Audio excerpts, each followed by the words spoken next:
ये बहस तकरीबन हर घर में होती है कि मछली खाने के बाद दूध नहीं पीना वरना आपके जिस्म और आपके चेहरे पर सफ़ेद धब्बे बनना शुरू हो जाएंगे, जिसे आम ज़बान में फुलबेरी कहते हैं और मेडिकल लैंग्वेज में विटालाइगो कहते हैं। तो चलें आज आपको बताते हैं कि मछली खाने के बाद दूध पीना चाहिए या नहीं पीना चाहिए। नाज़रीन, दुनिया भर के डॉक्टर्स, रिसर्च पेपर्स और मेडिकल से रिलेटेड तमाम लिटरेचर में कहीं भी इस चीज़ के बारे में नहीं लिखा कि मछली खाने के बाद दूध पीने से जिस्म पर सफ़ेद धब्बे यानी फुलबेरी होती है।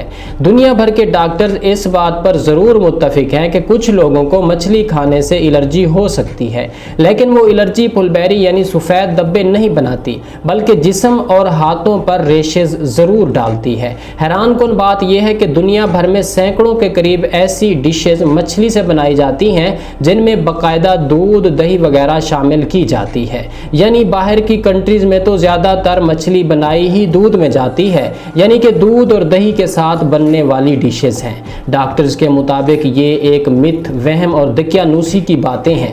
डॉक्टर्स इस बात पर मुत्तफिक हैं कि इस बात का हकीकत से कोई ताल्लुक नहीं है।